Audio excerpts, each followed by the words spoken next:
পানি যেহেতু শুকিয়ে গেছে আর চারদিক দিয়ে কিন্তু ধান বোনা শুরু হয়ে গেছে। এক এক ক্ষেতে হচ্ছে লেবাররা ধান বুনতেছে। এই সময়তে কিন্তু ক্ষেতের মধ্যে প্রচুর পরিমাণে মাছও পাওয়া যায়। তো হ্যালো এভরিওয়ান, আসসালামু আলাইকুম। সবাই কেমন আছেন? আশা করছি সবাই ভালো আছেন। আমিও ভালো আছি আল্লাহর রহমতে।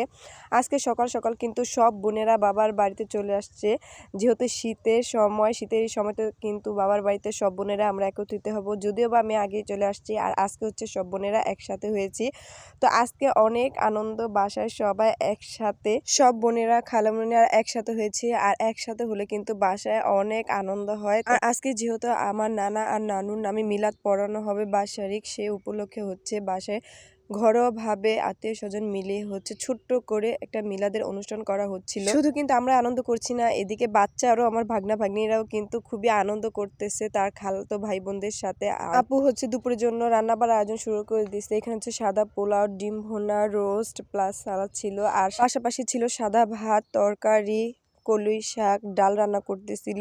সব রান্না এখনো শেষ হয়নি, কিন্তু বাচ্চারা যেহেতু ছোট তাদের হচ্ছে খাওয়ানো শুরু করে দিছি। এদিকে হচ্ছে কয়েকজন মুরব্বীকেও দুপুরে খাওয়ানোর কথা ছিল, তাদের জন্য হচ্ছে খাবার দাবার বাড়া হচ্ছে। বড় আপু আসার সময় আম্মুর জন্য হচ্ছে এইদিকে সাদা করে খুব সুন্দর করে তরকারি রান্না করে নিয়ে আসছে, আর এত মজার হয়েছিল। আম্মু যেহেতু ঝাল খেতে পারে না, তাই হচ্ছে সাদা করে আম্মুর জন্য তরকারি রান্না করে নিয়ে আসছিল। তো যাই হোক, কথা বলতে বলতে আমাদের এইদিকে খাওয়া দাওয়া শেষ হয়েছে অলরেডি, যদি আবার ভিডিও ক্লিপগুলি আমি নিতে পারিনি সময়ের কারণে। আর এইদিকে কিন্তু খাওয়া দাওয়া শেষে আমরা সবাই একসাথে বসেছি। সন্ধ্যার সময় আমার ছোট ভাই, একমাত্র ছোট ভাই ফোন দিয়েছে বাইরে থেকে। ভাইয়াকে হচ্ছে খুব মিস করতেছিলাম, যেহেতু সবার ছোট ভাই, একসাথে থাকতাম সব সময়, কিন্তু এখন ও অনেক দূর প্রবাসে।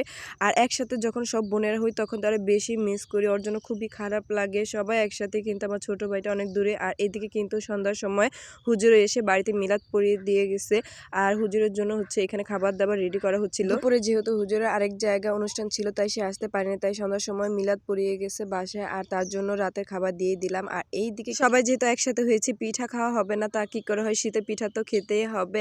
আর হাঁস, শীতের সময় কিন্তু হাঁসের মাংস খেতে খুবই ভালো লাগে, তাই পরের দিন হচ্ছে বাসায় অনেকগুলো হাঁস কিনে নিয়ে আসছে। আর হাঁসের মাংস দিয়ে কিন্তু শীত পিঠা খেতে খুবই ভালো লাগে। সবাই এখানে হাঁসগুলি বাঁচতেছিল, আর আমি বাড়ির ছোট মেয়েরা মনে হয় এরকমই হয়, শুধু বসে বসে দেখে আর খাওয়া দাওয়া করে। ছোট মেয়েদের আদর একটু বেশি হয়। তো যাই হোক, আপুরা বলতেছিল তুমি এখানে বসো, আর আমরা হচ্ছে হাঁসগুলি সুন্দর করে বেছে ফেলি ঝটপট করে। আমার বড় বোন কিন্তু হাঁস খুবই সুন্দর করে বাঁচতে পারে।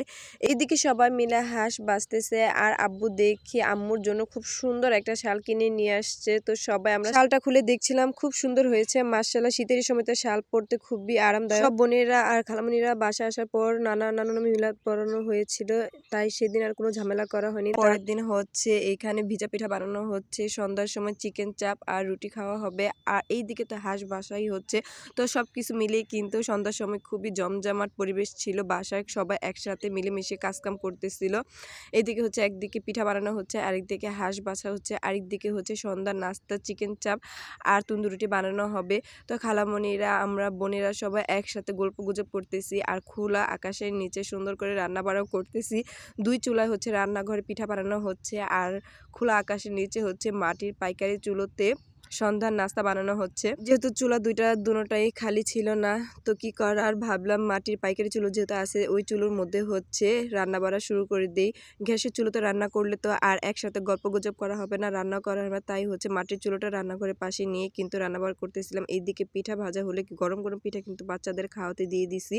আগে হচ্ছে বাচ্চারা একটু গরম গরম পিঠা খেয়ে নিল, যেহেতু আমাদের সব বোনেদের সাথে বাচ্চা আছে একটা করে ছোট ছোট, তো বাচ্চাদের কিন্তু আগে ঠান্ডা করে হচ্ছে সবাই কাজকর্মে যেতে হয়, তাই বাচ্চাদের হচ্ছে গরম গরম পিঠা ভাজার পরে তাদের দিয়ে দিছি খেতে। আর বাচ্চারা তো খুব মজা করে পিঠা খাচ্ছিল, আর আমরাও সবাই একসাথে গল্প গুজব করতেছিলাম, আর এদিকে হচ্ছে কাজকর্ম করা হচ্ছিল। যদিও বা আমি দেখতেছিলাম, বাসার ছোট মেয়ে হতে কিন্তু সবসময় আমার দেখাই হয়েছে বেশি, আর খাওয়া হয়েছে, কিন্তু কাজকর্ম তেমন করা হয়নি। এখনো বোনেরা যখন একসাথে হয় তখনও কিন্তু বসাই থাকি বেশি। এদিকে হচ্ছে চিকেন চাপ আর গরম গরম রুটি যখন ভাজা হয়ে গেছে, তখন ভাগ্নিদের সাথে কিন্তু আমি সর্বপ্রথম টেস্ট করে দেখতেছিলাম কেমন হচ্ছে। মাশাআল্লাহ, খুবই মজাদার আর সেই স্বাদ হয়েছিল খেতে। শুধু আমি খাচ্ছি না, এদিকে কিন্তু আমার মেয়েদেরও একটু চিকেন চাপ আর তন্দুর রুটি দিয়ে দিলাম খাওয়ার জন্য, তো অনেক মজা হয়েছিল। আর এই দিকে খাওয়া দাওয়া শেষে কিন্তু দেখি ভিজা পিঠা অলরেডি বানানো শেষ।